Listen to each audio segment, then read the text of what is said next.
Marcus Williams sat on the cold concrete steps outside the Grand Plaza Hotel, his worn jacket pulled tight against the evening chill. He had been living on the streets of downtown Chicago for almost 3 years now, ever since he lost everything. His once successful life as a music teacher had crumbled when his wife left him, taking their daughter with her. Depression had consumed him, and he lost his job, his home, and eventually his will to fight back. The busy street was filled with people rushing home from work, their faces buried in their phones, completely unaware of his existence. Marcus had become invisible, just another homeless person that society had learned to look past.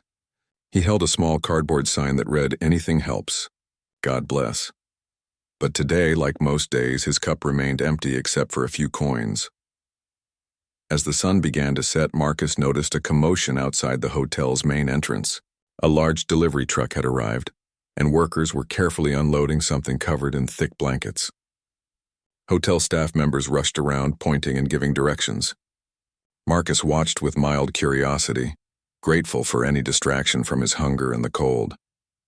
The workers removed the blankets, revealing an old grand piano. Even from where he sat, Marcus could see it was in terrible condition. The wood was scratched and faded, some keys were missing their ivory covers, and one of the legs looked damaged. The hotel manager, a stern-looking woman in a sharp business suit, stood with her arms crossed, clearly unhappy. "This is not what we ordered," she shouted at the delivery man. "We paid for a restored antique piano, not this piece of junk. This looks like it came from a garbage dump." The delivery man checked his paperwork, looking confused and apologetic. "Ma'am, this is the address on the order. I'm just delivering what the warehouse sent. You'll have to contact the company about the mix-up." The manager's face turned red with anger. "We have a charity gala tomorrow night. Important donors are coming, and we promised them live piano music. What are we supposed to do with this broken thing?" She kicked one of the piano's legs in frustration, and a hollow sound echoed from inside the instrument. Marcus felt a strange pull in his chest. He hadn't touched a piano in over 3 years, hadn't felt the smooth keys under his fingers, hadn't heard the beautiful sounds that once brought him so much joy.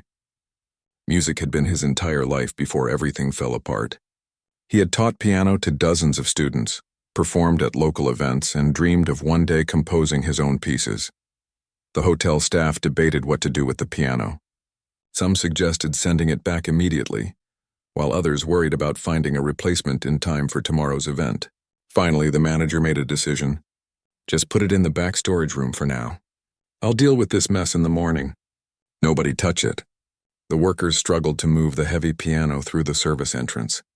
As they pushed and pulled, one of the wheels broke off completely, and the piano tilted dangerously. They managed to stabilize it, but decided to leave it in the hotel's side courtyard temporarily, covering it again with the blankets. Night fell, and the street grew quieter. Marcus remained on his steps, unable to stop thinking about that broken piano. Memories flooded his mind. He remembered his first piano lesson as a child, his mother's proud smile when he played at his first recital, the joy on his students' faces when they finally mastered a difficult piece. He remembered his daughter sitting on his lap, her tiny fingers pressing the keys while he guided her hands. Around midnight, when the street was nearly empty, Marcus stood up. His body ached from sitting in the cold, and his stomach growled with hunger. But something stronger than hunger or pain drove him forward. He walked slowly toward the side courtyard where the piano sat alone under its blanket, like a forgotten friend. The courtyard was dimly lit by a single street lamp. Marcus looked around to make sure no one was watching. Security cameras pointed at the main entrances, but this side area seemed neglected. He carefully lifted the edge of the blanket and ran his hand along the piano's damaged surface. Despite its condition, he could feel the quality of the craftsmanship underneath the years of neglect. His fingers trembled as they hovered over the keys. What if he had forgotten everything? What if the music that once lived inside him had died along with everything else? But he couldn't resist any longer. He pressed down on middle C, and despite the piano's condition, a sound emerged. It was slightly out of tune and muffled, but it was there. Real. Alive. Marcus sat down on the cold ground in front of the piano, positioned himself as best he could, and began to play. His fingers were stiff at first, clumsy from years of disuse. He started with simple scales, basic exercises he used to teach his beginners. The piano responded poorly, some keys sticking, others producing weak sounds, and a few not working at all. But as he continued, something magical began to happen. His muscle memory awakened, and his fingers started to remember the patterns they had practiced thousands of times. He moved from scales to a simple melody, then to something more complex. The broken piano, despite all its flaws, began to sing under his touch. Marcus closed his eyes and let the music flow through him. For the first time in 3 years, he felt alive again. The cold disappeared, his hunger faded, and the pain of his circumstances melted away. He was no longer a homeless man on the streets. He was Marcus Williams, the pianist, the teacher, the musician who once believed music could heal the world. He played for almost an hour that first night, experimenting with different pieces, adjusting his technique to work around the piano's broken keys. When he finally stopped, tears ran down his weathered face. He carefully covered the piano again and returned to his spot on the steps, but something inside him had changed. A small spark of hope, long extinguished, had flickered back to life. The next morning, Marcus woke to the sound of delivery trucks and early morning traffic. His body was sore and his stomach reminded him that hope couldn't fill an empty belly, but he felt different, lighter somehow. He spent the day as usual, asking passers-by for help, collecting enough coins to buy a small sandwich from a nearby convenience store. As evening approached, Marcus found himself watching the hotel again. The broken piano remained in the courtyard, still covered, still forgotten. The hotel staff rushed around preparing for their charity gala, but no one paid attention to the damaged instrument that had caused such frustration the day before. Marcus waited until the streetlights came on and the foot traffic decreased. Then, just like the night before, he made his way to the piano. This time he brought with him a small rag he had found in a dumpster, and he gently wiped down the keys before playing. If this broken piano was going to be his companion, he would treat it with respect. That second night, Marcus decided to play something more ambitious. He chose Beethoven's Moonlight Sonata, a piece he had taught countless times and performed at his own wedding. His fingers found the keys in the darkness, and despite the piano's imperfections, the haunting melody filled the quiet courtyard. He was so absorbed in the music that he didn't notice the young woman who had stopped on the sidewalk. Sarah Chen was walking home from her job as a nurse at the nearby hospital when she heard the unmistakable sound of classical piano floating through the air. She followed the sound to the courtyard's edge, staying in the shadows where Marcus couldn't see her. Sarah stood transfixed, listening to this homeless man create beauty from a broken instrument. She could hear the missing notes, the flat tones, and the mechanical problems with the piano. But she could also hear something else. She heard passion, skill, and a depth of emotion that moved her to tears. Whoever this man was, he was a real musician. When Marcus finished playing, Sarah quietly walked away, not wanting to disturb him or make him feel self-conscious. But she couldn't stop thinking about what she had witnessed. The next evening she came back, this time bringing her phone to record. She stayed hidden again, and Marcus, unaware of his audience, played even more beautifully than before. He performed pieces by Chopin, Mozart, and some jazz improvisations that showed his versatility. Each night for a week, Sarah came to listen, and each night Marcus poured his soul into that broken piano. She never approached him, never made her presence known, but she became a silent supporter of his secret concerts. Meanwhile, the hotel manager had completely forgotten about the damaged piano in the courtyard. The charity gala had been a success despite not having piano music, and she was too busy with her regular duties to deal with the instrument mix-up. The piano sat in its corner, covered during the day, but coming alive each night under Marcus's skilled hands. On the 8th night, Sarah made a decision. After Marcus finished playing and left to return to his sleeping spot, she uncovered the piano and placed an envelope on top of the keys. Inside was $50 and a note that simply said, "Thank you for the beautiful music. You have a gift. Please don't stop playing." The next morning, Marcus found the envelope. His hands shook as he read the note and counted the money. $50 was more than he usually collected in a week.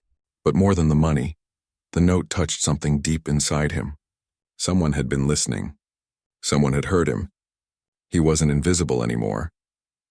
With the money, Marcus bought himself a proper meal, the first real food he had eaten in weeks. He also purchased soap, a razor, and cleaned himself up as best he could using the public restroom at a nearby gas station. That evening, he played with renewed energy. hoping his mysterious benefactor would return. Sarah did return, and this time she brought her friend Michael, a music producer who worked for a small local recording studio. "You have to hear this," she told him. "I've never heard anyone play with such emotion." Michael was skeptical. He had seen many street performers and was rarely impressed. But when Marcus began to play that night, Michael's expression changed. He leaned forward, listening intently to every note. "That's incredible," he whispered to Sarah. "The way he's compensating for the broken keys, using the piano's flaws to create unique sounds. That's not just skill, that's artistry." They listened for over an hour as Marcus performed everything from classical masterpieces to contemporary songs he arranged on the spot. When Marcus finally stopped, exhausted and fulfilled, Michael turned to Sarah with excitement in his eyes. "We need to talk to him. This man shouldn't be playing in a courtyard at midnight. He should be in a concert hall." But Sarah shook her head. "Not yet. I think he's playing for himself right now, healing something inside. If we interrupt that process, we might break whatever magic is happening here. Let's just keep supporting him quietly for now." Michael agreed, though reluctantly. Before they left, Sarah placed another envelope on the piano, this one containing $100 and a note that said, "Your music is healing. Thank you for sharing your gift with the world." Over the next few weeks, a routine developed. Marcus would spend his days surviving, finding food, and staying out of trouble. But every evening, as the city grew quiet, he would return to his broken piano, and every night Sarah would come to listen, sometimes alone, sometimes with friends she trusted. Word began to spread in a small circle. A teacher, a retired couple, a young college student studying music, all found their way to the courtyard at various times. They never approached Marcus, never disturbed his playing, but they left gifts, sometimes money, sometimes food, sometimes just notes of encouragement. Marcus began to realize he had an audience, though he never saw them clearly. The gifts multiplied, and he found himself with enough resources to eat regularly, and even bought some warmer clothes from a thrift store. But more importantly, he felt a purpose again. His life had meaning beyond mere survival. One night, Marcus decided to do something special. He spent the entire day cleaning the piano as thoroughly as he could, removing years of dust and grime. He couldn't fix the broken keys or tune it properly, but he could show it respect. That evening, he played a concert he had carefully planned, mixing classical pieces with popular songs and ending with an original composition he created on the spot. Unknown to him, Sarah had invited a reporter friend to listen that night. Jessica Martinez worked for the local newspaper and had been skeptical when Sarah told her about the homeless pianist. But after hearing Marcus play, Jessica was determined to tell his story. The next day, Jessica began her research. She asked around the neighborhood, showed Marcus's photo to local shelter workers, and eventually pieced together parts of his story. She learned about his past as a music teacher, his struggles, and his fall into homelessness. She wanted to write an article, but like Sarah, she felt protective of Marcus and didn't want to exploit his situation. Instead, Jessica wrote a piece about the midnight pianist, a mysterious musician who played a broken piano in a forgotten courtyard. She focused on the beauty of the music and the magic of these secret concerts, without revealing Marcus's identity or exact location. The article was published in the local section of the newspaper with a photo Jessica had taken from a distance, showing only the piano and Marcus's silhouette. The response was immediate and overwhelming. People from all over the city wanted to know where to find this mysterious pianist. The newspaper's phone lines lit up with calls from readers moved by the story. Some wanted to donate money, others wanted to know if they could come listen, and a few music venues even offered to host a proper concert. But Marcus knew nothing about any of this. He continued his nightly ritual, unaware that his private sanctuary was about to become very public. He played with the same passion and dedication as always, losing himself in the music, finding peace in the melodies that flowed from his fingers through the broken piano and out into the night air. On a Thursday evening, everything changed. Marcus arrived at the courtyard to find not an empty space, but a small crowd of about 15 people waiting quietly near the piano. They had seen the newspaper article and had spent hours searching the downtown area until they found the right courtyard. Marcus froze in fear. His first instinct was to run, to disappear back into the anonymity of the streets. These people didn't understand. This piano, this music, it was his private healing, his personal journey. It wasn't meant to be a performance, a spectacle for curious onlookers. But before he could leave, an elderly woman stepped forward. She had tears in her eyes and spoke in a gentle voice. "Please don't go. We're not here to gawk or invade your privacy. We came because your music touched our hearts. We read about you in the paper and we just wanted to say thank you. Your gift has brought beauty into our lives." Others in the crowd nodded and murmured agreement. A young man spoke up. "I've been going through depression and someone told me about this place. I came last week and just listened from across the street. Your music helped me feel something again. Please keep playing. Not for us, for yourself. We'll just be grateful to hear it."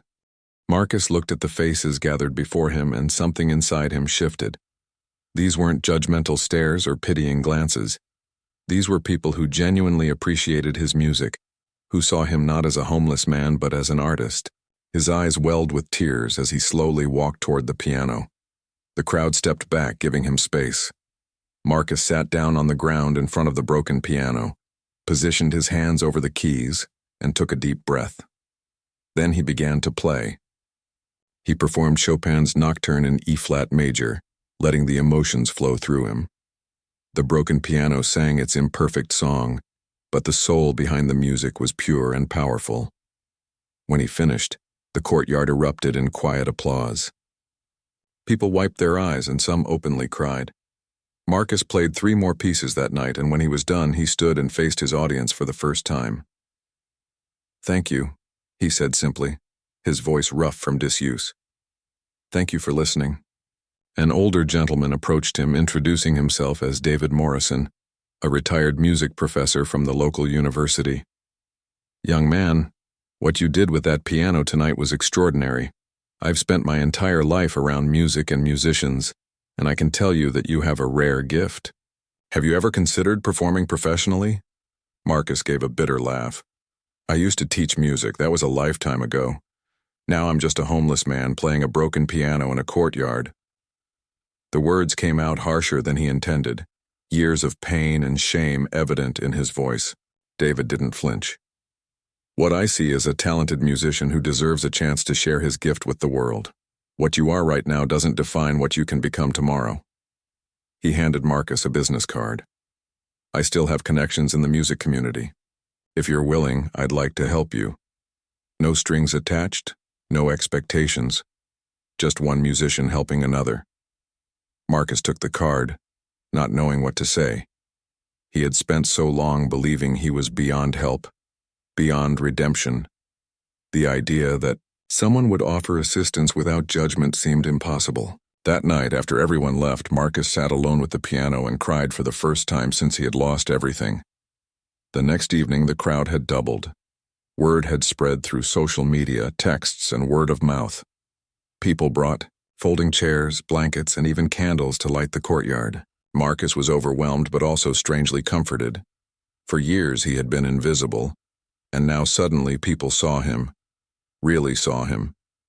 He played for over 2 hours that night, taking requests and sharing stories about the pieces he performed. He told them about his past, about teaching piano to children who could barely reach the pedals, about the joy music had brought to his life, and how he had lost his way. The audience listened with compassion and respect, and Marcus felt a connection he hadn't experienced in years. Sarah finally introduced herself after the concert. "I'm the one who's been leaving you the notes and money," she confessed. "I hope you don't mind that I shared your music with others. It was too beautiful to keep secret." Marcus embraced her, thanking her for believing in him when he had stopped believing in himself. She told him about Jessica's article and how it had inspired so many people. "You've become a symbol of hope," Sarah explained. "People see that even in the darkest circumstances, beauty and art can survive, and even flourish." Over the following weeks, the nightly concerts became a phenomenon in Chicago. The hotel manager finally noticed the gatherings and initially tried to shut them down, concerned about liability and disturbances. But when she saw the peaceful, respectful crowds and learned about the positive publicity for her hotel, she changed her mind. Instead, she had the courtyard properly lit and even provided some chairs for the elderly attendees. Local news channels picked up the story, and suddenly, Marcus's face was on television screens across the city. Reporters wanted interviews, and music venues offered him opportunities to perform. But Marcus remained humble and focused on his nightly ritual at the broken piano. "This piano found me when I needed it most," he told a TV reporter. "I'm not ready to leave it behind." David Morrison worked behind the scenes to help Marcus in practical ways. He connected him with social services to get identification documents, helped him apply for temporary housing, and arranged for him to receive medical care. Marcus slowly began rebuilding his life, one small step at a time. A local piano restoration expert named Thomas Berkeley heard about the story and volunteered to examine the instrument.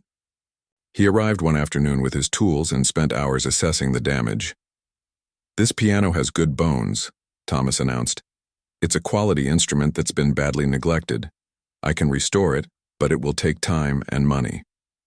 Before Marcus could respond, donations started pouring in. Audience members, newspaper readers, and people who had only heard about the story online contributed to a fund to restore the piano. Within a week, they had raised enough money not only to fix the instrument, but also to help Marcus get back on his feet. Thomas began the restoration process on site, working during the day while Marcus continued to play the piano in its broken state each evening. "I want to restore it gradually," Thomas explained, "so you can keep playing while I work. Some musicians might see this as an obstacle, but I think you've proven you can create beauty under any circumstances."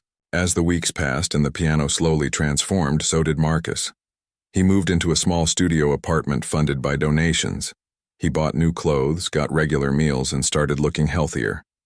But the most significant change was internal. The defeated, hopeless man who had hidden in the shadows was gone, replaced by someone who smiled, engaged with others, and dared to dream again. One evening, David Morrison arrived with unexpected news. "I've been in touch with the director of the Chicago Symphony Orchestra," he said, excitement in his voice. "They want to feature you in their community outreach concert next month. It's a special event where they showcase local talent. They're offering you a fully restored grand piano and a professional stage. What do you say?" Marcus was speechless. The Chicago Symphony Orchestra was one of the most prestigious musical institutions in the country. The thought of performing with them was both thrilling and terrifying. "I don't know if I'm ready," he admitted. "I haven't played on a proper piano in years, and I've never performed at that level." David smiled knowingly. "You've been performing at that level every night in this courtyard. The only difference will be the venue and the piano. Your talent, your passion, and your heart will be exactly the same. Trust yourself, Marcus. You've already done the hard part by finding your way back to music." That night, Marcus played with a mixture of excitement and anxiety. He thought about his daughter, whom he hadn't seen in 3 years, and wondered if she might hear about his comeback. He had been too ashamed to contact her during his time on the streets, but now he dared to hope that maybe, just maybe, he could earn the right to be in her life again. The restoration of the piano was finally completed, and Thomas unveiled his work at a special ceremony. The once broken instrument now gleamed with polished wood, perfectly aligned keys, and a rich, full tone that brought tears to Marcus's eyes. When he sat down to play it for the first time, the difference was astounding. The piano responded to his every touch with clarity and power. Marcus performed a spontaneous concert that night, exploring the piano's restored capabilities. He played with a freedom and joy he hadn't felt since before his life fell apart. The crowd, which had grown to over 100 people, cheered and celebrated not just the piano's transformation, but Marcus's journey from despair to hope. After the concert, a woman approached Marcus nervously. She was in her 40s with kind eyes that seemed familiar. "Mr. Williams, you probably don't remember me, but I was one of your piano students about 15 years ago. My name is Jennifer Hartley. You taught me when I was 13, and you changed my life. I became a music teacher because of you." Marcus did remember her, a shy girl who blossomed under his instruction. They talked for a long time, and Jennifer told him about the many students he had influenced over the years. "You taught us more than just piano," she said. "You taught us that music could be a refuge, a joy, and a way to express ourselves when words failed. That lesson stayed with all of us." Hearing Jennifer's words awakened something profound in Marcus. He had spent years believing his life as a teacher had been wasted, that his contributions to the world had been erased by his failures. But here was proof that his impact had lasted, that the love he had shared through music had taken root in others and continued to grow. More former students began appearing at the nightly concerts. Some brought their own children, wanting them to meet the teacher who had meant so much to them. Others came simply to say thank you and to let Marcus know they had never forgotten him. Each reunion chipped away at the shame and self-doubt that had trapped him for so long. Marcus started giving informal lessons again, working with a few children from the neighborhood who showed interest in learning piano. He couldn't charge money yet, but he didn't care. Teaching brought him a sense of purpose that even performing couldn't match. Watching a young person's face light up when they finally mastered a difficult passage reminded him why he had chosen this path in the first place. The media attention continued to grow. A documentary filmmaker approached Marcus about telling his story in depth. Major news networks requested interviews. A publishing company offered him a book deal, but Marcus remained grounded, focused on the simple act of playing music and connecting with people. He declined most opportunities, unwilling to turn his journey into a commodity. However, he did agree to do one major interview with Jessica Martinez, the reporter who had first written about him. He felt he owed her that much, and he trusted her to tell his story honestly. They sat in the courtyard one afternoon, the restored piano gleaming in the sunlight behind them. "What do you want people to understand about homelessness?" Jessica asked, her recorder capturing every word. Marcus thought carefully before answering. "I want them to understand that homeless people are still people. We have talents, dreams, and stories. We've made mistakes or had terrible luck or both, but we're not different species. I was a teacher, a father, a husband. I lost all that, but I never stopped being human. The music was always inside me waiting to come back out. People need to look closer, to see the individuals behind the stereotypes." Jessica's article went viral, shared millions of times across social media platforms. People debated homelessness policies, mental health services, and the role of art in society. Marcus's story became a catalyst for conversations about compassion, second chances, and the power of community support. The Chicago Symphony Orchestra concert was approaching, and Marcus increased his practice time. David Morrison arranged for him to use a practice room at the university, complete with a professional grand piano. After years of playing on a broken instrument in a courtyard, Marcus had to readjust to the precision and power of a quality piano. He worked with David on selecting pieces for the concert, choosing music that told his story. He would open with Beethoven's Moonlight Sonata, the first piece he had played when he rediscovered the broken piano. He would include some Chopin, jazz improvisation, and finish with an original composition he had been working on, titled Resurrection. 2 weeks before the concert, Marcus received a message that changed everything. His ex-wife had seen the news coverage and reached out through David Morrison. She wanted Marcus to know that their daughter Emily, now 16 years old, had been following his story and wanted to see him. Marcus's hands trembled as he read the message. The thought of seeing Emily again filled him with equal parts joy and terror. They arranged to meet at a coffee shop, neutral territory where Emily would feel safe. Marcus arrived early, nervous beyond words. He had rehearsed what to say 1,000 times, but when Emily walked through the door, all his prepared speeches vanished. She had grown so much. No longer the little girl he remembered, but a young woman with her mother's eyes and his love of music. "Hi, Dad," Emily said softly, sitting across from him. "Hi, sweetheart," Marcus replied, his voice breaking. "Thank you for giving me a chance." They talked for 3 hours, Emily asking questions about where he had been and what had happened. Marcus answered honestly, hiding nothing, owning his mistakes while also explaining the depression and circumstances that had overwhelmed him. Emily listened without judgment, occasionally wiping away tears. "I saw your videos online," Emily said. "Mom showed me. You're really good, Dad. I had forgotten how beautiful you make music sound. I've been learning piano too at school. I'm not great, but I love it." Marcus felt his heart could burst. "I would love to hear you play sometime if you'd let me." Emily smiled, the first real smile of their meeting. "I'd like that. Maybe you could give me some lessons. I mean, if you're not too busy becoming famous and everything." They both laughed and the tension eased. Emily couldn't attend the symphony concert because of a school commitment, but she promised to watch the video afterward. They made plans to meet again the following week, and when they hugged goodbye, Marcus felt a piece of his broken heart begin to heal. The night of the symphony concert arrived with unexpected speed.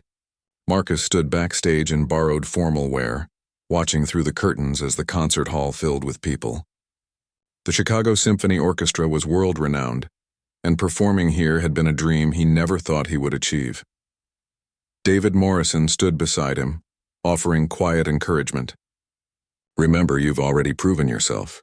You took a broken piano in a forgotten courtyard and created magic.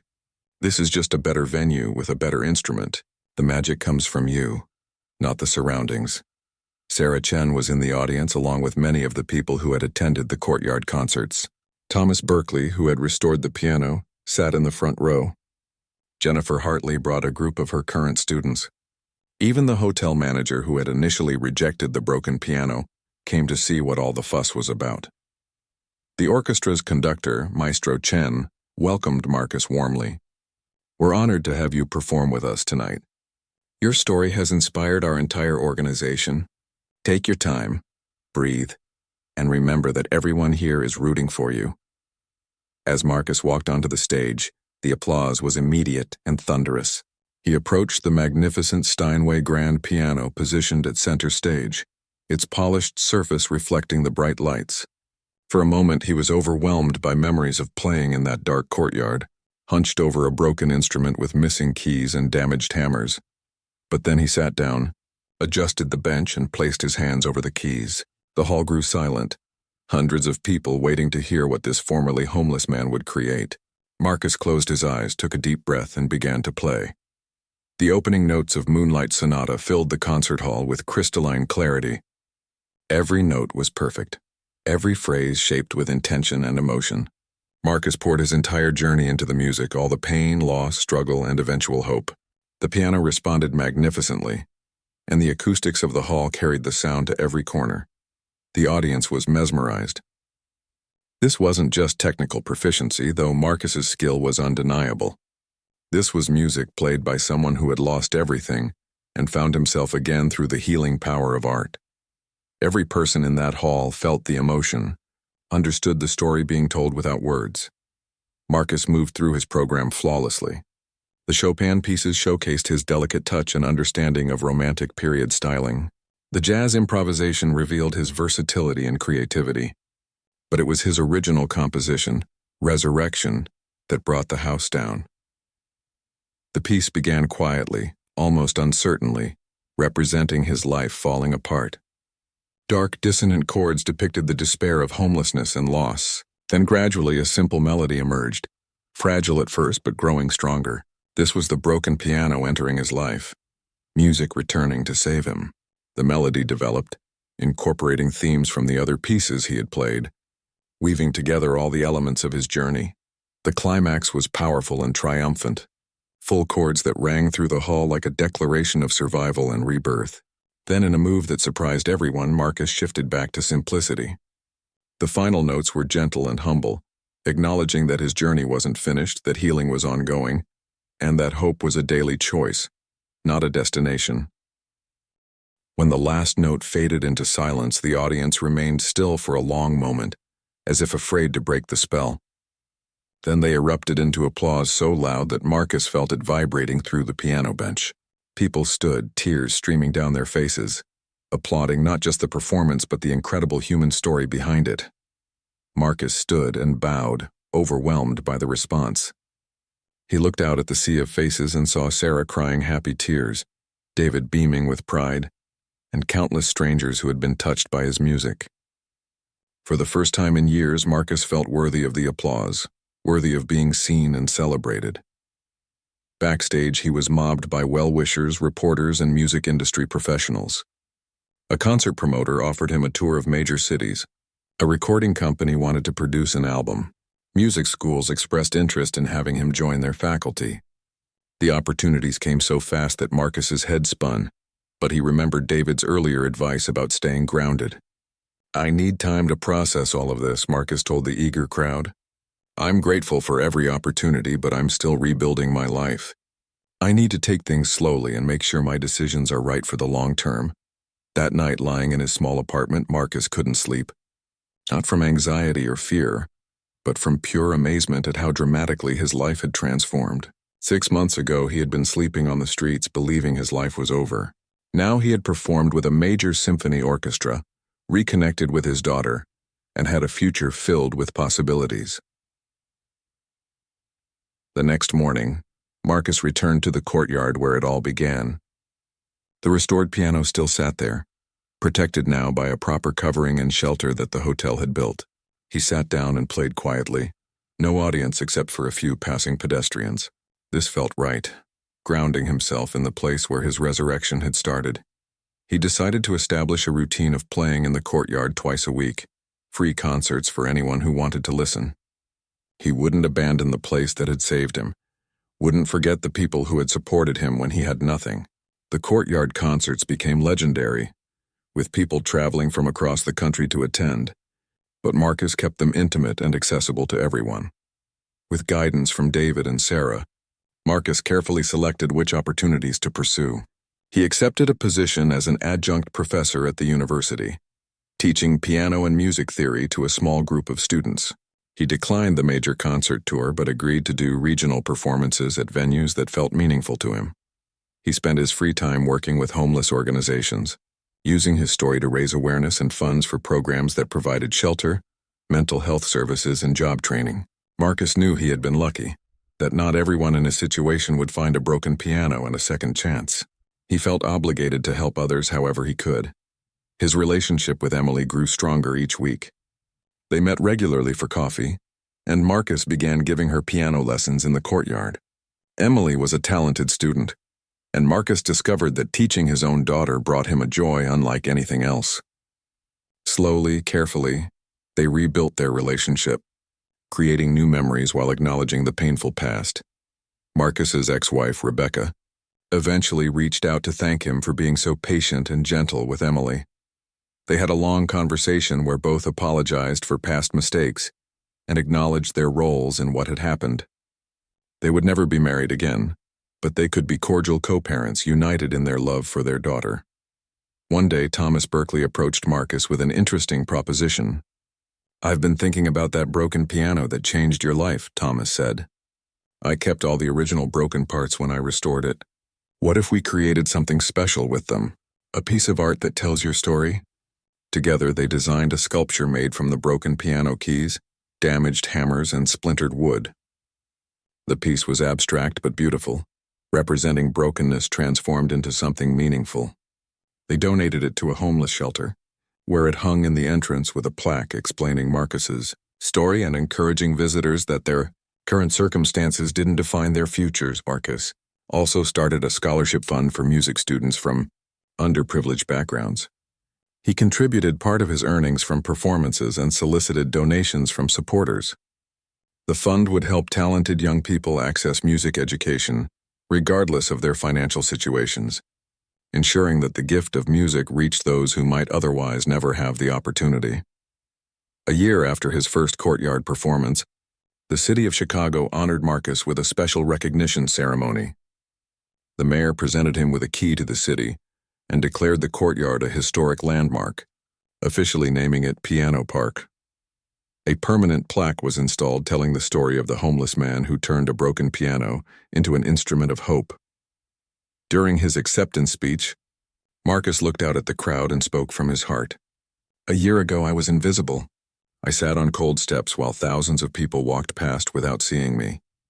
But a few kind souls noticed, listened, and believed in me when I had stopped believing in myself. This honor isn't just for me. It's for every person experiencing homelessness who has talents and dreams waiting to be rediscovered. It's for everyone who takes the time to see the humanity in others regardless of circumstances." He continued, his voice strong and clear. "I want to tell anyone who feels broken and forgotten that you still have value. Your story isn't over. That broken piano taught me that flaws don't diminish worth. They just require creativity and persistence to work around. The same is true for all of us. We're all broken in some way, but we can still create beauty if we don't give up." The crowd gave him a standing ovation, and Marcus felt a sense of completion. He had not only survived his ordeal, but had emerged from it with a deeper understanding of compassion, resilience, and the power of community. The broken piano had been a gift disguised as a problem, forcing him to rediscover his passion under the most difficult circumstances. Marcus expanded his teaching, taking on students from all backgrounds and economic levels. He charged wealthy students standard rates but taught underprivileged students for free, or for whatever they could afford. His studio apartment became too small for his growing teaching practice, so he rented a small studio space with help from donations and his earnings. The space became more than just a music school. It transformed into a community center where people gathered for concerts, lessons, and support groups. Marcus invited speakers to discuss homelessness, mental health, and addiction recovery. He wanted to create a place where people could find hope and practical help, the things he wished he had known about during his darkest days. Emily graduated high school and decided to study music education in college, inspired by her father's journey and his dedication to teaching. Marcus attended her graduation with tears of pride in his eyes. She had turned out to be an incredible young woman despite his absence during crucial years of her life, and he vowed to support her dreams however he could. Marcus recorded his first album, titled Broken Keys, featuring the original composition he had performed at the symphony, along with other pieces that held special meaning in his journey. The album included liner notes where he shared his full story in his own words, holding nothing back about his struggles and recovery. The album was modestly successful, but more importantly, it resonated deeply with people who had faced similar challenges. He received letters from around the world, people sharing their own stories of loss, addiction, homelessness, and recovery. Marcus tried to respond to as many as he could, offering encouragement and practical advice. He connected people with resources in their areas and created an online community where they could support each other. The courtyard concerts continued, rain or shine. Marcus played every Tuesday and Thursday evening, and the gatherings became a beloved Chicago tradition. Local food trucks set up nearby, donating proceeds to homeless services. Street artists painted and performed. The atmosphere was festive but respectful, celebrating not just music but the human capacity for transformation. 2 years after finding the broken piano, Marcus sat in his new 2-bedroom apartment looking at photos from his journey. He had moved from the tiny studio into a proper space where he could host Emily when she visited from college. The walls were decorated with memorabilia from his performances, letters from grateful students, and pictures of the courtyard concerts. But his favorite photo was a simple one that Sarah had taken on that first night she discovered him playing. It showed Marcus hunched over the broken piano in the darkness, completely absorbed in the music, unaware he was being photographed. That image captured the pure, unguarded moment when music had saved his life, when he had nothing but was rich in purpose. Marcus had learned to balance his various roles. 3 days a week he taught at the university. 2 evenings he performed in the courtyard. Other days he gave private lessons, worked with homeless outreach programs, or composed music.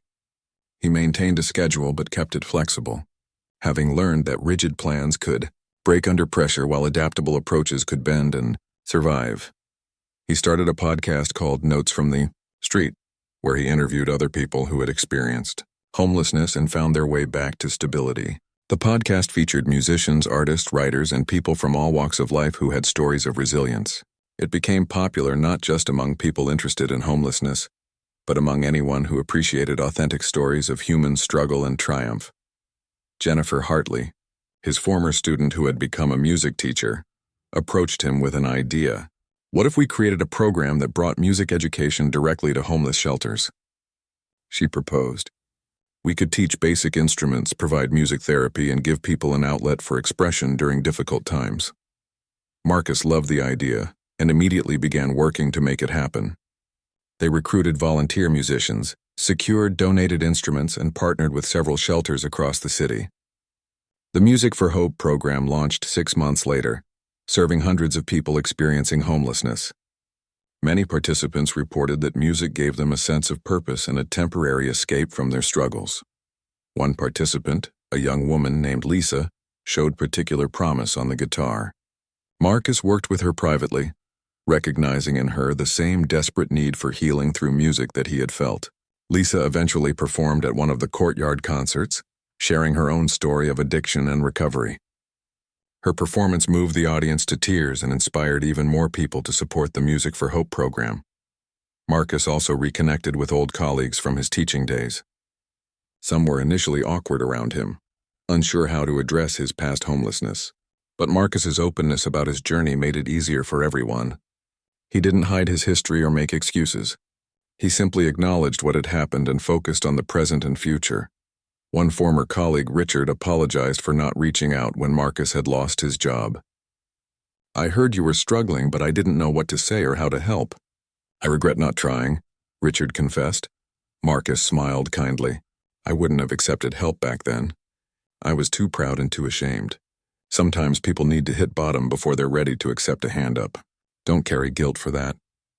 Just be there for the next person who needs help, and you'll honor whatever regret you feel about the past." Their conversation led to Marcus giving a presentation at a teachers' conference about recognizing signs of colleague distress and creating supportive work environments. His talk resonated with educators who had seen peers struggle but hadn't known how to intervene effectively. Marcus became an advocate for mental health support in professional settings, using his platform to reduce stigma around depression and seeking help. The broken piano that started everything was eventually retired from regular use, though it remained in the courtyard as a symbol. Thomas Berkeley had restored it beautifully, but years of outdoor exposure, even with protection, had taken their toll. The hotel donated a new high-quality piano for the courtyard concerts, but they displayed the original broken piano under a glass enclosure with lighting and the story of Marcus's transformation etched on a plaque beside it. Tourists came from around the world to see Piano Park and hear the story. Many left donations in a collection box, all proceeds going to homeless services. The broken piano became almost mythical, a symbol of hope that resonated far beyond Chicago. Artists painted it, poets wrote about it, and it appeared in documentaries about urban renewal and human resilience. Marcus received an invitation to speak at a TED conference, sharing his story with a global audience.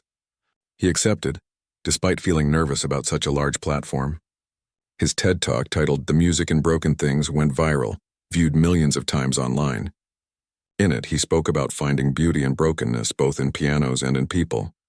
"We live in a society that values perfection," Marcus told the audience. "We discard broken things, whether they're instruments or people. But I learned that brokenness doesn't mean worthlessness. That broken piano could still make music. I was broken, but I could still contribute to the world. We need to stop seeing brokenness as the end of usefulness and start seeing it as an opportunity for creativity and compassion." The talk sparked conversations globally about homelessness, mental health, and how society treats its most vulnerable members. Several cities contacted Marcus for advice on implementing programs similar to Music for Hope. He helped where he could, always emphasizing that success came from treating homeless individuals with dignity and recognizing their inherent worth regardless of circumstances. Marcus's relationship with Emily deepened into a genuine friendship, built on mutual respect and shared interests. She brought her college friends to the courtyard concerts, and Marcus enjoyed meeting the young people who looked up to his daughter.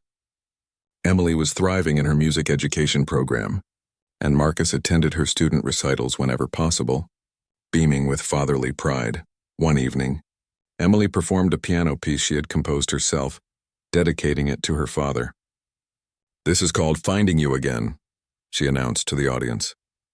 "It's about loss, hope, and the power of second chances." As she played, Marcus recognized musical phrases and techniques he had taught her years ago, now mature and developed into her unique style. He wept openly, not from sadness but from overwhelming joy at witnessing his daughter's growth. Rebecca, Marcus's ex-wife, occasionally attended the courtyard concerts with her new partner. There was no awkwardness or resentment, just three adults who cared about Emily and wanted to support Marcus's work. Rebecca had apologized privately to Marcus for giving up on him during his worst times, but Marcus held no grudge. "You had to protect yourself and Emily," he told her. "I understand that now. You made the right choice at the time." Marcus began writing a book about his experiences, working with a co-author to ensure the story was told effectively. The book would detail not just his fall and recovery, but also provide practical resources for people experiencing homelessness and advice for those who wanted to help but didn't know how. All proceeds would go to expanding the Music for Hope program and other homeless services. He also started training other formerly homeless individuals to become public speakers, helping them share their stories in schools, corporations, and community centers. Marcus believed that putting human faces and voices to the issue of homelessness would combat stereotypes and inspire action. The Speakers Bureau grew, with each person bringing their unique perspective and journey. One day, Marcus received a letter that particularly moved him. It was from a man named Robert who had heard one of the Courtyard concerts while contemplating suicide. Robert had been homeless for 2 years and saw no way out of his situation. But hearing Marcus play and learning his story gave Robert hope that maybe he too could find his way back. Robert wrote that he had checked himself into a treatment program for depression, was now in transitional housing, and had started volunteering at an animal shelter, discovering a passion for working with rescue dogs. "Your music literally saved my life," Robert wrote. "I came to that courtyard planning for it to be my last night. Instead, it became the first night of my new life." Marcus wept reading the letter and immediately reached out to Robert. They met for coffee, and Marcus listened to Robert's story with the same compassion that others had shown him. They became friends, and Robert eventually joined the Music for Hope program as a volunteer, using his experience to connect with participants who struggled with suicidal thoughts. 5 years after discovering the broken piano, Marcus stood in Piano Park on a warm summer evening, preparing for a special anniversary concert. The park had been expanded and improved over the years with permanent seating, better lighting, and beautiful landscaping. But the heart of it remained the same, a place where music brought people together and reminded them of their shared humanity. The anniversary concert was free and open to everyone, just like always. Marcus had invited special guests to perform with him, including Emily, now a certified music teacher herself, Lisa, the formerly homeless woman, who had found healing through guitar, and several students from the Music for Hope program. The event would celebrate not just Marcus's journey, but the countless lives that had been touched and transformed through music and community support. As people filled the seating area, Marcus recognized faces from every stage of his journey. Sarah Chen sat in the front row with her family. David Morrison was there with several of his former university colleagues. Thomas Berkeley came with his workshop apprentices. Jennifer Hartley brought a delegation of her students. Even the hotel manager who had once rejected the broken piano attended, now one of the program's biggest supporters. But Marcus noticed others too. People he didn't recognize, faces that looked weary and uncertain. These were individuals currently experiencing homelessness who had heard about the concert and came hoping to find the inspiration that had transformed Marcus. He made a mental note to connect with them after the performance, to offer whatever encouragement or resources he could provide. The concert began with Emily playing a classical piece, her fingers dancing across the keys with confidence and skill. Marcus watched with a father's pride, thinking about how far they had both come. After Emily finished, Marcus joined her at the piano, and they performed a duet he had composed specifically for this occasion, called Father and Daughter Redux. The piece wove together themes from lullabies he had played for her as a child with more mature harmonies reflecting their current relationship on Lisa, followed with an emotional guitar performance, singing an original song about finding hope in darkness. Her voice was raw but powerful, and many in the audience cried openly, moved by her honesty and courage. Marcus accompanied her on piano for the final chorus, and their musical conversation spoke volumes about recovery, friendship, and mutual support. Students from the Music for Hope program performed next, a small ensemble playing various instruments with varying degrees of skill but unanimous enthusiasm. They weren't professional musicians, but they played with heart, and that was what mattered. Marcus had learned that music didn't have to be perfect to be meaningful, just authentic and honest. Then Marcus took the piano alone for a solo set. He started with Moonlight Sonata, the piece that had reconnected him with music on his first night at the broken piano. As he played, he remembered that desperate, hopeless man who had nothing but music to cling to.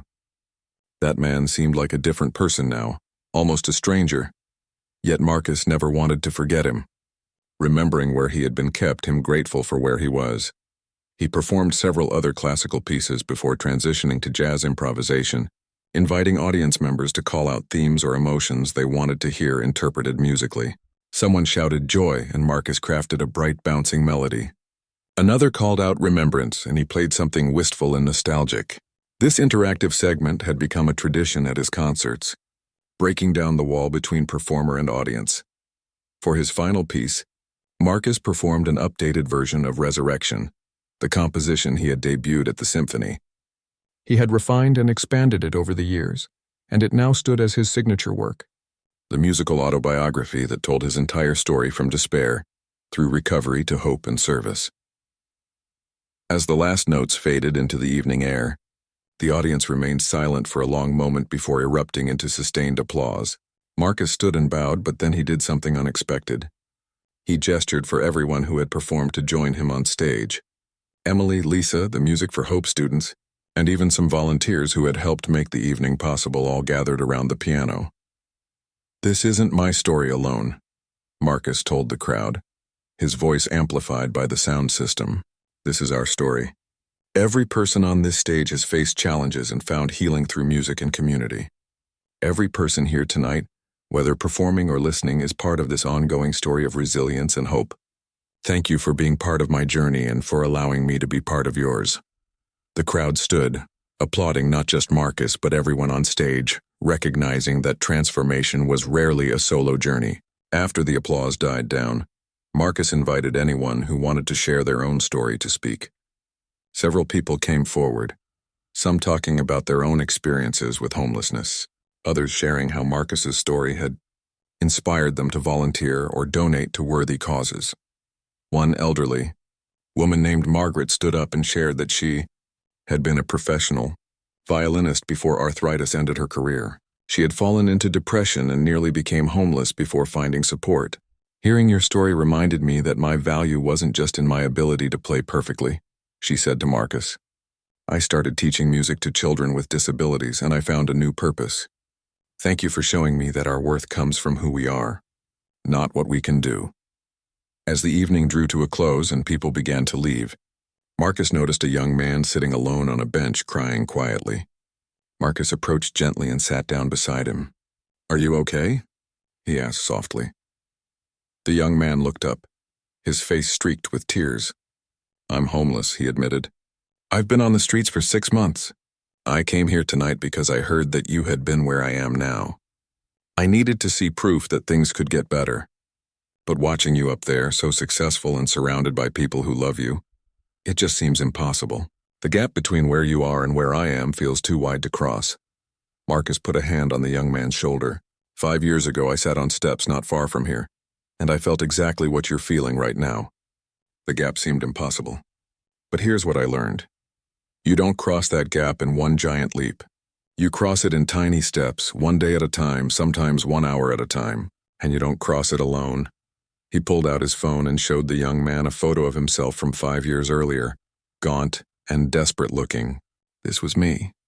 I wasn't special. I didn't have superpowers. I just had people who refused to give up on me and music that reminded me I was still human. "What's your name?" "Carlos," the young man replied. "Carlos, I can't promise you that your journey will look like mine, but I can promise you that you have value right now, today, exactly as you are, and I can promise that people care and want to help. Will you let me connect you with some resources? Will you give yourself a chance?" Carlos nodded, wiping his eyes.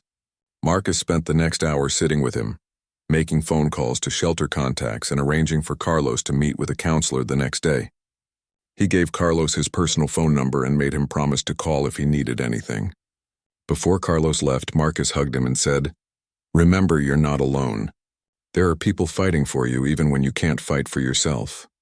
Later that night, as Marcus walked home, he reflected on his incredible journey. He thought about the broken piano that had saved him, about Sarah's initial acts of kindness, about David's mentorship and Emily's forgiveness. He thought about every person who had played a role in his recovery, and everyone whose life had been touched by his story. He understood now that his homelessness, as painful as it had given him a unique perspective and purpose. He could reach people that others couldn't because he had lived their reality. He could speak with authority about hope because he had found it in the darkest circumstances. His brokenness had become his greatest strength, not despite the cracks, but because of them. Marcus also thought about the responsibility that came with his platform. He had been given a second chance, and with it came an obligation to help others find their own second chances. He recommitted himself to this work, knowing it would be his life's mission for as long as he had breath in his body. When he arrived home, Marcus sat at his own piano, a beautiful instrument he had purchased with earnings from his performances and teaching. He played softly, not for an audience but for himself, letting the music express gratitude too deep for words. He played for the man he had been, honoring that broken person's survival. He played for the man he was becoming, celebrating growth while acknowledging ongoing challenges. The next morning, Carlos called. He had spent the night in a shelter, met with a counselor, and felt hopeful for the first time in months. "I listened to your TED Talk 3 times last night," Carlos said. "The part about finding music in broken things really hit me. I used to paint before everything fell apart. Maybe I could do that again." Marcus smiled, feeling that familiar spark of purpose. "Art saved me, Carlos. It can save you too. Let's find you some supplies and a place where you can create. Your story isn't over. It's just beginning." Over the following months, Marcus watched Carlos's transformation, similar to his own but unique in its details.